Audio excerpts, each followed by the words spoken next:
I'm guessing that, like many writers, you started writing very, very early, right? As a child, writing Yes, stories. yes, I used to write plays for the lower fourth to perform at school. Were they always tinged with darkness? Yes, I think they were actually.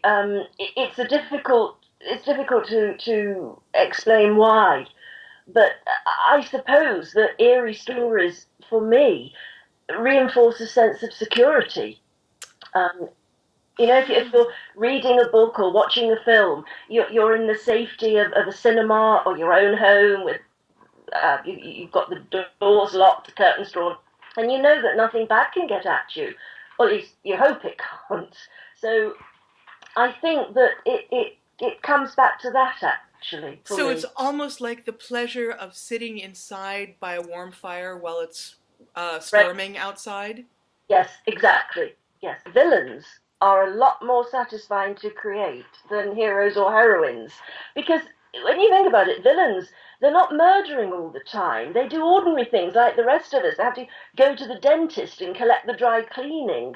And that's interesting to me.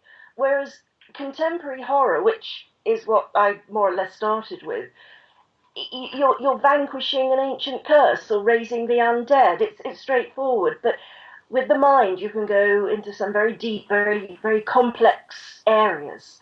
I like that. It's probably more difficult, I think, to write psychological thrillers because you've got to give believable reasons. Whereas going back to the straight horror, you can just invent an ancient charm or Yes. something like that. Whereas you've got to make it real with psychological. But also, it means you can make use of ordinary things like phone calls and emails and people getting in cars and going on journeys, which maybe not so much with straight horror. Hmm.